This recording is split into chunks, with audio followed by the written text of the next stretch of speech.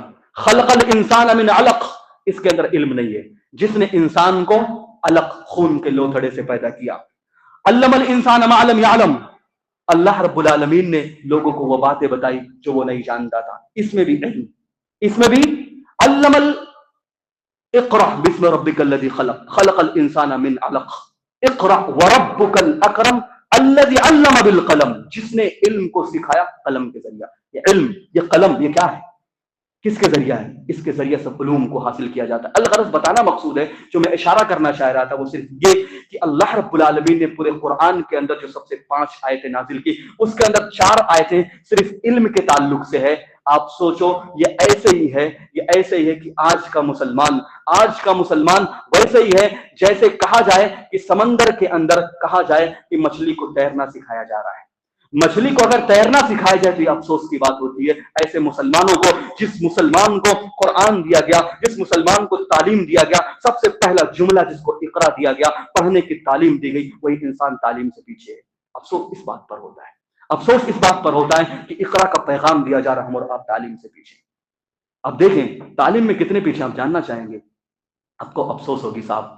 دونوں میدان میں ہم پیچھے ہیں. ایسا نہیں ہے کہ دین کے میدان میں آگے ہیں اور دنیا کے میدان میں آ گئے، دونوں میدان میں ہم پیچھے ہیں. اگر ہم دین کی بات کریں، یہاں تک کی بات کہی جاتی ہے. ہمارے استاد نے کسی موقع سے کہا تھا کہ باقاعدہ 2 عورتیں کبھی کسی زمانے میں عمرہ کر رہی تھیں، عمرہ. اور آج کل اس طرح کے حاملین ہیں صاحب، ہیں، آپ کو ماننا پڑے گا. باقاعدہ ہمارے استاد نے کہا کہ 2 عورتیں وہ طواف کر رہی تھیں. طواف کے دوران شریعت نے ہمیں حکم دیا ہے کہ ہم صرف دعا کریں، اور دعا میں بھی ہم کو سکھایا گیا ہے سب سے اہم دعا جو اللہ کے نبی خود پڑھا کرتے تھے، خود لوگوں کو سکھایا ہے، ربنا آتنا فی الدنیا حسنہ وفی الآخرۃ حسنہ وقنا عذاب النار. دنیا بھی اچھا، آخرت بھی اچھا، اور جہنم کے عذاب سے بھی پناہ، جہنم کے عذاب سے بھی آزادی آپ کو مل رہی ہے. یہ دعا اللہ کے نبی نے سکھائی کہ طواف کے دوران کثرت کے ساتھ اس کو پڑھتے رہنا چاہیے، کیونکہ اس سے بہتر، اس سے اچھی کوئی دعا نہیں ہے، کوئی دعا نہیں ہے صاحب. دنیا بھی اچھی، آخرت بھی اچھی، اور پھر جہنم سے بھی بچاؤ. اس سے اچھی دعا کیا ہو سکتی ہے؟ یہ دعا پڑھنے کو سکھایا گیا ہے. لیکن کہتے ہیں کہ وہ دو عورتیں جو تھیں، وہ جو طواف کر رہی تھیں، وہ بات کر رہی تھیں، آپس میں گفتگو کر رہی تھیں. گفتگو دیکھیے گا، ایک تو گفتگو ایسا نہیں ہے کہ گفتگو جائز نہیں ہے، ایسا نہیں ہے، گفتگو جائز ہے، گفتگو کر سکتے ہیں. بہتر یہ ہے کہ کثرت کے ساتھ دعا کیا جائے، لیکن گفتگو بھی دیکھیے. گفتگو ایک عورت کر رہی ہے، کہہ رہی کہ یہ جو کالا ڈبہ ہے، نعوذ باللہ، یہ کالا ڈبہ، خانہ کعبہ کو کہہ رہی ہے کہ یہ کالا ڈبہ یہ کیا ہے، اس کے اندر کیا ہے، اس کے اندر کیا ہے، نعوذ باللہ. یعنی خانہ کعبہ جو اللہ رب العالمین نے سب سے مبارک جگہ قرار دیا گیا، وہاں اگر ایک انسان 1 نماز پڑھے 1 لاکھ کے برابر ثواب ملتا ہے. یہاں 1 لاکھ نماز ہم اس مسجد میں پڑھیں، اس مسجد کے اندر، اور خانہ کعبہ میں جا کے صرف 1 نماز پڑھ لیں، 1 لاکھ کے برابر ثواب ملتا ہے. ہم اور آپ جاتے ہیں وہاں پہ شاپنگ میں بزی ہو جاتے ہیں نا. غور اور ہوش کے ناخن لو، غور کرو، ہوش کے ناخن لو صاحب. 1 نماز کثرت کے ساتھ، اگر کوئی انسان عمرہ کے لیے جا رہا ہے یا کسی اور غرض سے جا رہا ہے تو اس کو چاہیے کہ کثرت کے ساتھ وہ مسجد حرم کے اندر، جس کو ہم خانہ کعبہ کہتے ہیں، وہاں جا کر وہاں پہ کثرت کے ساتھ نماز پڑھنے کی کوشش کرے. 1 نماز 1 لاکھ کے برابر ہے. وہ عورت کہہ رہی ہے، بتائیے اس کے بارے میں اس کو معلوم نہیں. وہ کہہ رہے کہ یہ خانہ کعبہ کو اس ڈبے کے اندر، اس کالے ڈبے کے اندر کیا ہے. جواب سنیے گا صاحب، جہالت کی انتہا دیکھیے گا. وہ دوسری عورت کہتی، جانتے نہیں ہو یہ کالا ڈبہ جو ہے نا، اس میں اللہ کا مزار ہے. نعوذ باللہ، الیاذ باللہ. وہ عورت کہہ رہی ہے کہ نعوذ باللہ، گویا کہ اللہ مر چکا ہے اور اللہ کی قبر وہاں پہ موجود ہے. کیونکہ مزار وہیں پہ بنتا ہے صاحب، جو انسان کوئی مر جاتا ہے، مرنے کے بعد گنبد بنایا جائے، یا جو بھی آج کے دور میں جو بنایا جاتا ہے مزار کے طور پہ، اس کو ہم مزار کہتے ہیں. اور نعوذ باللہ اتنی جہالت ہے کہ کہہ رہی ہے کہ نعوذ باللہ وہاں پہ اللہ رب العالمین کی قبر موجود ہے. اللہ تو زندہ ہے. ارے زندہ تو اللہ رب العالمین ہے ہی. اللہ رب العالمین کو نیند بھی نہیں آتی، اونگ بھی نہیں آتی، تو مرنا تو دور کی بات. اللہ سوتا بھی نہیں ہے، اللہ کو اونگ بھی نہیں آتی. وہ اللہ ہے. اس کے بارے میں اتنی جہالت ہے، توحید کے بارے میں اتنی کم علم ہمارے پاس موجود ہے کہ نوز باللہ ہم کہہ رہے ہیں اللہ مر چکا ہے، اس کی قبر موجود ہے، اور جہالت سننا چاہو گے؟ آج کل ماحول ایسا ہے کہ ہم اور آپ نے دین اور دنیا کو الگ کرنے کی وجہ سے، دین اور دنیا کو الگ کرنے کی وجہ سے، توازن برقرار نہ رکھنے کی وجہ سے ہم یہاں تک گر چکے ہیں۔ آپ نے دیکھا ہوگا کرناٹکا کے اندر جب پردے کا معاملہ آیا تھا، میں نے شاید کسی موقع سے اشارہ کیا تھا، کرناٹکا کے وقت جب پردے کا معاملہ آیا تھا، وہ جو بچیوں کا معاملہ آیا تھا کہ ان کو بس صرف ایک ہی ڈریس میں رکھا جائے اور پردے میں کوئی نہیں رہ سکتا، اس طرح کی جب بات آئی تھی، اور جب ججوں کو متعین کیا گیا تھا، ان ججوں میں ایک عورت بھی تھی۔ آپ سوچیں، جو اسٹیٹ لیول کا جج ہو، اسٹیٹ لیول کا جج معمولی نہیں ہوتا، پہنچنا اتنا آسان نہیں ہوتا کہ انسان اسٹیٹ لیول کا جج بن جائے۔ ایک لیڈی جو اسٹیٹ لیول کی جج بنی ہوئی تھی، اس نے خلاصے کے طور پہ جو پیش کیا تھا وہ کہا تھا، آپ سوچو، اس نے کہا تھا کہ اللہ کی قسم، اس نے کہا تھا کہ اسلام کے اندر پردہ کوئی ضروری چیز نہیں ہے۔ الیاذ باللہ۔ اس ماں اور اس باپ پر قربان جاؤ جس نے اسٹیٹ لیول کا جج بنایا اپنی بیٹی کو، لیکن اتنی تعلیم نہیں دیا کہ پردہ سب سے اہم ضروری ہے۔ عورت کے لیے پردہ اس کی حیا کا زیور ہے، اس کی زینت ہے، اور اس کی شریعت اسلامیہ نے جا بجا اس کی طرف اشارہ کیا ہے، اور باقاعدہ اللہ نے قرآن میں کہا ہے یدنین علیہن من جلابیبہن ذالک ادنی ان یعرفن فلا یؤذین، کہ عورتیں جب اپنے گھروں سے نکلیں تو اپنے اوپر چادریں ڈال لیں، یہ ان کے حیا کا زیور ہوگا، اور جب وہ نکلیں گی تو کوئی ان کو تکلیف نہیں دے گا۔ یہ میں اپنی طرف سے نہیں کر رہا، فلا یؤذین اللہ نے قرآن میں کہا ہے۔ پردہ واجبی چیز ہے صاحب، پردہ آپ کو کرنا لازم ہے، اور وہ عورت جو جج بنی ہے لیکن اس کے باوجود کہہ رہی ہے کہ پردہ واجب نہیں ہے۔ ہم نے دین اور دنیا کو الگ کیا، اس کا نتیجہ یہ نکل رہا ہے۔ ایسے نہ جانے کتنے آپ کھیل کھیلیں گے، ایسے نہ جانے کتنے آپ دیوانے دیکھیں گے، ایسے نہ جانے کتنی اور چیزیں ہم سنیں گے اور دیکھتے رہیں گے، اور ہو رہا ہے۔ آج کسی تجربہ نگار نے اور کسی سروے نگار نے سروے کرتے ہوئے بتایا کہ دنیا کے اندر اگر دیکھا جائے تو تقریباً 24% مسلمان ہیں، یعنی تقریباً اگر ہم تخمینہ لگائیں تو یہ نکلتا ہے کہ ہر 4 آدمی کے اندر ایک بندہ مسلمان ہے، ہر 4 آدمی کے اندر ایک بندہ مسلمان ہے، لیکن حالت ایسی ہے کہ وہ انسان جوتیوں کے ٹھوکروں پہ لگا ہوا ہے۔ ایک انسان کی مسلمانوں کی وقات نہیں ہے، ان مسلمانوں کی جو دور سے دیکھ کے انسان کرسیاں چھوڑ دیا کرتا تھا، ان مسلمانوں کے لیے آج حالات ایسے ہیں کہ وہ باقاعدہ اپنی سی وی لے کے باقاعدہ در ٹھوکرے کھاتا ہے۔ یہ شریعت نے یہ نہیں سکھایا صاحب۔ ہم تعلیم کے میدان میں آگے آئیں، ہم تعلیم کے میدان میں آگے آنے کی کوشش کریے۔ تعلیم ایسی ہے کہ جو کمزوروں کا ہتھیار ہے۔ آپ جاننا چاہیں کمزوروں کا ہتھیار، ہدہد پرندہ کتنا چھوٹا ہوتا ہے، ہدہد پرندہ ایک چھوٹا سا پرندہ، جب سلیمان علیہ السلام جن کو اللہ رب العالمین نے پوری دنیا پر حکومت دیا تھا، وہ حاکم وقت کہتا ہے کہ کیا بات ہے کہ لا ارى الهدهد، میں ہدہد کو نہیں دیکھ رہا ہوں، اگر وہ میرے پاس آیا کوئی اچھی بات نہ لے کے آیا تو میں اس کو قتل کر دوں گا، اس کو میں ذبح کر دوں گا۔ باقاعدہ لأذبحن کے الفاظ ہیں کہ میں اس کو ذبح کر دوں گا۔ کمزور کا ہتھیار دیکھیے گا، وہ ہدہد پرندہ جب آتا ہے تو کہتا ہے احطت بما لم تحط به، میں وہ بات لے کے آیا ہوں جو تم نہیں جانتے۔